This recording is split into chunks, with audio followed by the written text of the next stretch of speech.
Pues analizamos la actualidad en este ratito de análisis con Carlos Talavera. Carlos, ¿qué tal? ¿Cómo estás?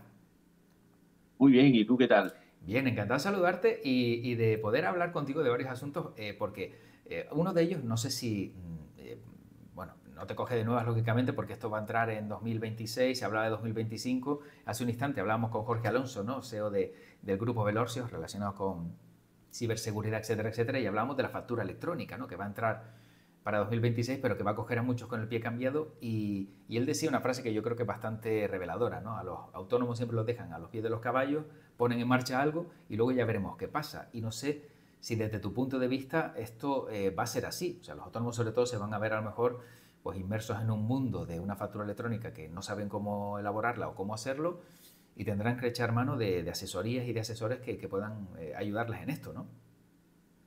Hombre, evidentemente va a suponer un coste, va a suponer un coste porque piensa que hay mucha gente que actualmente está facturando a otros empresarios y está facturando a mano, con un blog de papel, con facturas numeradas. O sea, las facturas tienen todos los requisitos legales, pero están en papel, ¿no? Entonces a esta gente tiene que cambiarse un poco la mentalidad, tienen que de entrada tendrán que empezar por comprarse un ordenador si no lo tienen, o una tablet o un elemento informático que les permita generar facturas electrónicas y poderlos mandar.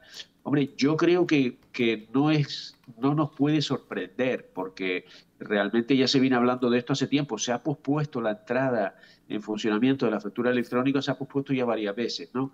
A lo mejor se pospone otra vez más, yo no estoy seguro de nada en esto, ¿no? Y bueno, en la agencia tributaria, que es donde tienen, digamos, son los impulsores de todo este sistema de factura electrónica, hay que tener en cuenta que estamos hablando de un sistema no solo de emisión de facturas electrónicas, sino también de verificación de esas facturas directamente a la agencia tributaria. O sea, todo lo que tú hagas tendrás que mandarlo al cliente, pero la agencia tributaria va a tener nota instantáneamente de la factura. Eso implica, o sea, yo soy de la generación, vamos a ver, yo soy de la generación que empecé trabajando muy jovencito en un departamento de contabilidad y si yo soy de la generación de la nota de abono, ¿vale? La nota de Vale. abono era una maravilla, porque te equivocabas en algo, se devolvía cualquier cosa, pues hacía una nota de abono. ¿Qué era una nota de abono? Era como una factura igual, pero con signo negativo y punto, ¿no? Y ya está, rectificabas, ¿no? Ahora no, ahora existe la factura rectificativa, que es más coñazo. En fin, hay toda una serie de elementos que está metido el IVA o el IJIC, ¿no? Si quieres, por medio. Hay toda una serie de elementos que complican la situación. Y evidentemente hay que ponerse al día cuando esto se convierta en normativa ya exigible y habrá que ir cumpliendo. Yo, como bien decía esta persona que nombraste antes de los autónomos, bueno, yo creo que hay que tener una consideración con aquellos pequeños empresarios, pequeñísimos empresarios que tienen muy poca capacidad de dotarse de medios informáticos y de tiempo para hacer facturas y para hacer todo esto, y eso hay que tenerlo en cuenta. ¿Vale? Yo creo que eso no va a ir en detrimento de la seguridad y de lo que se pretende conseguir con la factura electrónica y con otros elementos similares legislativos que andan por ahí, que es el control de los movimientos económicos grandes, de la evasión de impuestos, de el blanqueo de capitales, etcétera, etcétera. ¿Vale? Porque ya me dirás tú, el bar de la esquina, aquí en mi casa enfrente hay una esquina, ¿no? Sí, Y hay un bar.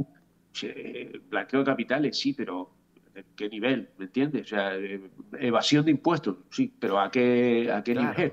claro. Es que es ¿Sabes? eso, dices tú, Eso es bueno, bastante complicado. sí, Un sí. barito chico, ¿no? Tú me dices esto, pues oye, pues sí, pero no estamos hablando de grandes transnacionales, ¿no? Pero Carlos, por ejemplo, tú ahora que has puesto el caso de un bar pequeño que le viene el del hielo, el del pan, el de la pata asada, el de los embutidos, el de tal, va a tener ese autónomo y ese empresario que hacer factura electrónica de todos y cada uno de ellos que reciben, que Bueno, tal, o a la inversa, porque es que entonces eso sí puede ser una locura para todos esos profesionales. le van a tener que hacer a él las facturas electrónicas. Ahí tener en cuenta, y hemos puesto el ejemplo del bar, quizás sea mal ejemplo. ¿Por qué? Pues porque el bar, digamos, es un menudeo, aunque es una prestación de servicio, está sujeta al impuesto de valor sobre el valor añadido o el IJIC, pero no es a personas físicas individuales. Entonces, la emisión de factura, sabes tú, que puede consistir en una factura simplificada, no hay tantos requisitos. Ahí también la norma va a distinguir, ¿vale? Va a distinguir, no va a ser tan obligatorio. Pero bueno, te pongo, por ejemplo, un pequeño, me acuerdo que yo tenía una asesoría, ¿no? En la asesoría tenía un pequeño empresario que se dedicaba a distribuir por tiendas y cosas de estas, productos de limpieza muy agresivos, lejías y cosas de estas, ¿no? Ujú. Ese hombre tenía una furgona y tenía en el garaje de su casa, en una casa de estas de autoconstrucción, en un barrio periférico de Las Palmas, pues tenía su pequeño almacén allí, ¿no? Yo no sé si lo tenía en condiciones desde el punto de vista sanitario, etcétera, etcétera, porque él trabajaba con productos un poco peligrosos, ¿no? Pero claro, este tío tú lo obligas a llevar factura electrónica y se vuelve loco, ¿me entiendes? Se Claro, vuelve loco porque es que no le da el tiempo. Y claro. luego también hay que tener en cuenta otra cosa, no le da el tiempo y no le da probablemente tampoco su capacidad, digamos, mental, por decirlo de alguna forma, ¿no? No era discapacitado ni mucho menos, sino Sí, que sí, sí. era una persona sin estudios, sin conocimientos de tipo informático, de nada, ¿no? Y hay muchísima gente así. Son magníficos comerciantes porque saben manejarse su dinero, pero es como hasta no hace mucho tiempo tú ibas al mercado y la señora del mercado, que era analfabeta, te hacía la cuenta a base de tres palos y dos rayas, Sí, sí. ¿no? Entonces, claro, a esa persona tú no le puedes exigir que facture con una tablet, ¿no? A Fíjate, lo mejor sí. sí, sí, pero fíjate, Carlos, el ejemplo que me pones es evidente. Ayer me decía una persona que es autónoma, me decía, a ver, yo vendo, y es verdad, cientos de miles de euros cada mes, porque es una empresa donde se mueve mucho dinero, y dice, pero yo soy comercial, soy vendedor, y esto que me proponen no tengo ni idea, porque las competencias digitales son nulas, o sea, sabe manejar sus herramientas, las herramientas con las que te enseñan, ¿no? Para trabajar, pero ya meterte en una plataforma como esta, donde cualquier error, como tú bien decías, tienes que hacer una rectificativa, no te olvides que no puedes subir un Word sin un PDF, todo eso que al final son pequeños detalles tontos, pero que cuando das a lanzar factura te sale error, se va a convertir para muchos en una auténtica odisea. Y no quiero ni pensar para las asesorías, que si ya de por sí tienen trabajo, todo esto lo que se les va a sumar. Hombre, es que, a ver, en estos casos tenemos un problema y es que a quien se va a dirigir primero que nada el empresario va a ser a su asesoría, casi seguro. De hecho, ya están llegando gente preguntando porque te dice, no, es que esto va a entrar en vigor ahora en julio entra en vigor. No, tío, oiga, aguanta un poco que no va a entrar en vigor en julio. Pero es que no solo eso, sino que luego tú estabas hablando antes, tú estabas comentando antes de la posibilidad de fraude y demás. Yo ya no entro en fraude, fíjate, no, ni siquiera ya no me planteo la posibilidad de estafa, fraude, etcétera, etcétera, ¿no? Sino, como dice el refrán, a río revuelto ganancia de pescadores, ¿no? Entonces, cuando hay algo que revuelve la sociedad en el ámbito económico, en el ámbito social, del cumplimiento de obligaciones tributarias o laborales, etcétera, etcétera, siempre están los aprovechados que te están vendiendo un curso para hacer facturas electrónicas. Ya. Y ahora mismo eso es inútil, no sirve para nada. Ahora mismo, hoy, ¿vale? Pero ahí están esas empresas que se dedican a hacerlo, ¿no? Y te están vendiendo una moto que no tienes por qué. Y nos hemos encontrado muchas veces con ese tipo de cosas. Mira, antiguamente existía una estafa, por decirlo de alguna manera, por la forma en que se hacía, creo yo que era una estafa, podía ser una estafa, que consistía en que perdón, a ver, perdón, es que me llega una cosa aquí, tengo que decirle que se vaya para poderte ver la cara, ¿vale? Ah, vale, vale. Pues si veo que tienes cara de mucha sorpresa, pues entonces sigo hablando. Si que me veo Sí, aburrido, sí, pues no sí. hablo. Ya, claro, sí, Eh, sí. Como te decía, había unas empresas que te iban por los comercios y tal, por los establecimientos que estaban abiertos al público, de muchas clases, de toda clase, vamos, básicamente eran comercio. Y los tíos te iban y te decían, inspección de trabajo. Inspección de trabajo, ya te cagabas, ¿no? Pues digo, coño, la inspección, ya me jeringué, ya, ¿no? Pues bueno, sí, porque la gente siempre le ha tenido miedo a eso, Claro. ¿no? Y claro, entonces el tío preguntaba, ¿tiene usted libro de visita? ¿Tiene usted el libro el libro ¿cómo se llama? De matrícula, se llamaba. Ahora ya ni existe el libro de matrícula ni el libro de visitas de la inspección. Y la gente, pues normalmente lo tenía por ahí arrimado, porque eso nunca se usaba, ¿no? El gasto, yo se lo decía a los inspectores de trabajo, decía, el gasto de papel que significa tener cada empresa un libro de visitas de la inspección es absurdo, chico, porque no tiene Claro. una sola suelta y cuando vaya a la inspección la rellena, porque es que aquello es ridículo, ¿no? Claro. Era un atavismo de una forma de hacer las cosas antiguamente, igual que el libro de matrícula. El libro de matrícula del personal tenías que tener, cada vez que entraba la persona a la empresa, ¿no? Como nuevo trabajador, tenía que rellenarse el libro de matrícula y el tío tenía que firmar. imposible realizarlo en las circunstancias actuales, ¿no? Te estoy diciendo hace 15 Sí, años, una sí, cosa sí, así, sí. que fue cuando se eliminó. Bueno, pues esta gente que te iba a las tiendas, te iban así, con esa especie de agresividad, y luego te decían, ¿tiene usted aquí las ordenanzas de seguridad en el trabajo? Y la gente no tenía las ordenanzas, porque es que ¿quién carajo va a tener las ordenanzas de seguridad y higiene en el trabajo, que se llamaban así? Y entonces el tío, pues sepa usted que es obligatorio tenerlas. Aquí tiene usted un ejemplar y vale, yo qué sé, 40 pesetas o 50 pesetas. Y los tíos lo que iban era venderte el libro. O sea, Claro, la estafa era venderte el libro. Y yo claro. tengo en mi despacho, tengo 3 o 4 que me lo dieron los clientes y tal. Digo, es que lo cogieron. Digo, mira, todo, no hace falta que lo tengas aquí, es una obligación, pero que esto está desfasado, ha cambiado, hay Claro. muchas, ¿no? Pues claro, había una legislación básica. Ese tipo de estafa que se hacía antes cuando las cosas eran en papel, ahora se hacen también, pero Claro. a nivel informático, Sí, sí, ¿no? sí. Y entonces, te pongo el ejemplo, la ley de protección de datos. Cuando salió la ley de protección de datos de carácter personal, hubo de todo. Gente que te iba a hacer el estudio de protección, de la evaluación de protección de datos de carácter personal, que te iba a dar, que te daba cursos, sobre todo cursos que no servían absolutamente para nada. Estabas igual de indefenso, eras igual de incumplidor, ¿no? Claro.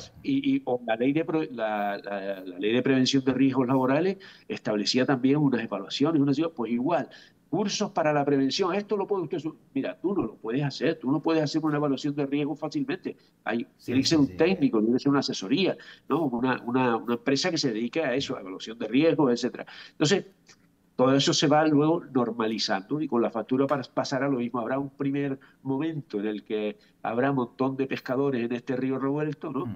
Que unos con más y otros con menos legalidad, por decirlo de alguna forma, y luego ya la gente se irá acostumbrando a hacer las cosas y espero yo que vayan haciéndolas bien, ¿no? Claro. Sí, en este caso, por ejemplo, nos saluda por aquí Vainiquita en el chat del stream en Twitch. También nos saluda Martín King, a los que le saludo. Vainiquita nos cuenta, ¿no? Y nos ha contado ya en alguna ocasión en el programa que ella tiene pues una lavandería en Zaragoza. Y claro, entiendo que ella también se va a tener que ver envuelta, ¿no?, en este tema de factura electrónica, que no sé hasta qué punto pues, en competencias digitales se maneja o no, pero bueno, no sé si como consejo, Carlos, tu consejo sería vete a una asesoría que te hagan esto. Lo que pasa es que, claro, luego esto es un incremento también en los costes que tiene cada empresa, ¿no? Porque si tú esto antes no lo tenías, la asesoría no te lo va a hacer gratis, claro. No, vamos a ver, es que la asesoría,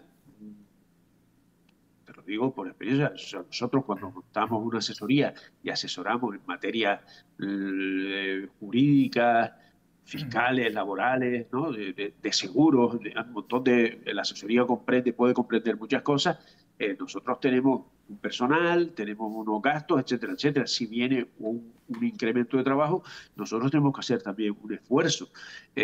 Para que te hagas una idea, en la Asociación de Asesores Fiscales de Canarias, que es la asociación a la que yo pertenezco, ya hemos celebrado 2 o 3 charlas informativas, jornadas, a cuenta de la factura electrónica. O sea, nosotros no estamos quietos, estamos formándonos en materia de factura electrónica, del sistema se llama Verifactu, que es un sistema que pone de verificación de facturas por la agencia tributaria, etcétera, etcétera. O sea, ¿esto qué significa? Que las asesorías están haciendo un esfuerzo por tener conocimiento puntual y Claro. claro y de todo esto para poderlo trasladar a sus clientes. Y lógicamente el cliente tiene que asumir la parte del costo que le corresponda. Y te voy a poner un ejemplo muy reciente que ya es norma y que pronto entrará en vigor y que pronto tendremos que intervenir en ello, que es el registro diario de jornada de los trabajadores. Ahora se tiene que hacer por medios electrónicos. Claro, hay un montón de empresas que no tienen esos medios electrónicos, que tienen un trabajador, pero Eso va a lo ser, tienes que poner. eso va a ser obligatorio entonces, Carlos, el que haya huella digital o de alguna manera con tarjeta o algo. Bueno, yo no te digo huella digital, Vale. eso tiene que haber un método. O sea, todavía están aunque ya hay programas que lo hacen, Sí. eso ya lo utilizan muchas empresas, el registro telemático incluso por medio del teléfono móvil, ¿vale? Pero evidentemente hay un montón de empresas que no lo están haciendo. También es cierto que hay un montón de empresas que no llevan registro, lo cual es una vulneración de la legalidad. El registro de jornada hay que llevarlo obligatoriamente, ¿vale? En papel o como sea, pero hay que llevarlo. Pero claro, ahora a esta gente les cambias el chip porque tienen que hacerlo obligatoriamente de forma telemática y a disposición de la inspección en cada momento. Claro. O sea, tiene que haber una doble, digamos, conexión a la empresa con el registro y todo eso está a disposición de la inspección de trabajo para comprobar si las jornadas que se hacen y las horas extras que se hacen. Claro, como todo en esta vida, todo es susceptible de intervención malévola, ¿no? Claro, sí. Y yo también te digo que cuando se estableció la obligatoriedad del registro de factura, mira, los empresarios chorizos, que también los hay, esos que contratan a una persona por 4 horas y trabajan 12, ¿vale? Porque no se conforman con que trabajen una jornada completa, sino Sí, que encima trabajan 12 horas, pues esos tíos seguían haciendo lo mismo y los registros eran los primeros que tenían los registros bien hechos, porque ya se preocupaban ellos de que no los cogieran, ¿no? Pues como todo, habrá de todo, pero lo que está claro es que el resto, todos los demás, vamos a tener que llevar un registro de jornada electrónico. Y pasa con lo que pasa con todo lo que te estaba comentando antes, pues está el aprovechado que te está vendiendo la moto con claro, una claro. cosa de esta. Bueno, hay empresas informáticas que lo tienen ya muy claro, muy trillado, y yo, mi opinión, o mi consejo con esto es, primero, vete a tu asesoría, que te diga, porque lo ideal es que el asesor, que se supone que es la persona con la que tú tienes confianza, Claro. te lo va a decir. Y luego, si tú tienes alguien que te lleve los temas informáticos en la empresa, pues habla con la persona que te lleve los temas informáticos, si es una empresa, si es un informático, porque seguramente que él sabrá de qué va eso. Y siempre te va a salir más barato ir al que ya te lo está haciendo que no a ir uno por fuera que te está ofreciendo y vete tú a saber, ¿no? Claro, sí, ¿Eh? efectivamente. Sí, sí. Bueno, y luego se puede dar el caso, como tú decías, ¿no? Esa actitud malévola de repente dice, oye, mira, Ramírez, que te tienes que ir, ficha. Y luego cuando ficha dice, por cierto, acábame aquello que te había dicho. Y ya entonces, claro, ya una vez que has fichado, pues ya esa horita o esas 2 horas a lo mejor no salen computadas, ¿no? Siempre ha habido esa situación, ¿no? La realidad, yo la experiencia que he tenido, sobre todo con empresas que ya tenían sistemas de control de personal y no por obligación de la norma a efectos de controlar las jornadas, sino a efectos de controlar el tiempo de trabajo de los trabajadores, ¿vale? Porque no olvidemos que el registro de jornada no es nuevo. O sea, mira, yo recuerdo cuando yo era un niño, que yo iba a la casa Elder con mi padre trabajaba en la casa Elder, y entonces los domingos él se iba ahí a la casa Elder y me llevaba, domingos por la mañana y tal. ¿Realmente él iba a trabajar? Pues no iba a trabajar un pisco, movía 3 papeles allí, supongo, ¿no? Y después se dedicaba a hablar con los compañeros de fútbol y demás, y después, en fin. Pero era muy interesante, a mí me encantaba ir, ¿no? La casa Elder antigua, que yo era una maravilla, que era como Claro. un museo, ¿eh? Era como un Sí, museo. sí. Y entonces, ¿qué ocurre? Que en la entrada había un libraco, pero un libraco que te voy a decir, mira, era así de gordo, ¿vale? Así de gordo y abierto así. Y en aquel libraco se firmaba cuando se entraba a la empresa y se firmaba cuando se salía. Ese libro se ponía en la entrada, Ajá. se ponía hasta 5 minutos después de la hora de entrada y antes, ¿me entiendes? Y se tenía que firmar todos los días. Eso era un registro de jornada. Claro. Pues, perfectamente válido. Ajá. Claro, en aquella época la gente, y en una consignataria, me vas a perdonar que te lo diga, horarios ahí no hay. Claro, Una sí, sí, sí. consignataria, el banco te viene a cualquier hora, es muy complicado, Sí. porque yo he trabajado con una consignataria también, o sea, es una cosa muy compleja. Normalmente la gente trabajaba pues lo que hiciera falta, punto. Ya no había más historia, ¿no? Pero realmente ese registro de jornada servía para controlar a los trabajadores, no para controlar a la empresa, para controlar a los trabajadores. Claro, claro. Pues esto ha cambiado. Ahora se hace el registro de jornada para controlar a la empresa, para que la empresa no abuse. Pero esto es un poco eh, eh, ¿cómo se llama esto? Coño, no me sale ahora la expresión. Justos por pecadores. O sea, Vale. aquí todos teníamos que llevar esto porque hay Claro. 4 chorizos que se pasan por el forro las leyes laborales, ¿me entiendes? Ajá. Y todos tenemos que llevar una cosa que, hombre, en esto yo me quejo mucho y aunque la inspección de trabajo muchas veces te queja de que está desbordada y tal, pero yo creo que cuando hay una empresa que incumple, pues tú lo que tienes que hacer es una labor de vigilancia y de inspección. Y eso significa ponerte en la puerta y ver cuándo entra y cuándo salen los tíos, no creerte lo que te diga el empresario ni lo que te diga el trabajador, porque el trabajador muchas veces no le interesa, ¿sabes? Exactamente. Justo, Pero justo. eso cuesta, eso cuesta. Y justo ahora que has hablado, ¿no?, de esa labor de inspección, hace una semana veíamos cómo COE Tenerife ponía en marcha un buzón para que denunciaran el absentismo laboral, o en este caso aquellas personas que estaban de baja pero que no deberían estar. Y por otro lado parece que ahora los sindicatos han sacado un nuevo buzón donde pues puedes denunciar al empresario, que así le llaman, por prácticas a lo mejor abusivas, con lo cual parece que se ha abierto una guerra entre sindicatos y patronal, en este caso con el trabajador en medio, que no sé hasta qué punto Eso, pues esto sirve para mira, algo. vamos a ver, yo creo que la patronal lo que está intentando es defenderse de una situación en la que no puedes, en la que está superada. Y te digo por qué. La empresa no tiene ninguna posibilidad de intervenir en una baja médica. No, la empresa no puede hacer nada. Tú puedes tener la convicción de que esa baja médica es fraudulenta, pero salvo que tú te consigas un testimonio lo suficientemente fuerte de que esa persona está trabajando, está haciendo cosas que van en contra de la posible recuperación de la supuesta enfermedad que tenga, que lo que procede ahí es el despido. Imagínate tú, ¿no? El Claro. despido, pues la empresa no puede hacer nada. La empresa no puede instar ni puede recomendar, ni sugerir la baja, el alta médica, ni nada de eso. La empresa es una especie de convidado de piedra, ¿no? Esto es un problema entre el trabajador y la seguridad social o la mutua de patronal de accidentes de trabajo, ¿vale? Entonces, ¿qué es lo que pasa? La empresa lo que ha hecho, las empresas lo que han hecho, ha dicho, bueno, pues vamos a crear este buzón para denunciar este tipo de situaciones, ¿vale? Y los sindicatos, como están en Belén con los pastores, van ahora y a decir, bueno, mira, el primer interesado que tiene que haber aquí para que los trabajadores no se cojan bajas fraudulentas son los sindicatos. Porque una baja fraudulenta te perjudica a ti, me perjudica a mí, perjudica al empresario y perjudica al trabajador compañero que está trabajando. Claro. Porque se están utilizando recursos de la seguridad social. Y los recursos de la seguridad social los he pagado yo y los pagas tú y los paga todos los que estamos trabajando.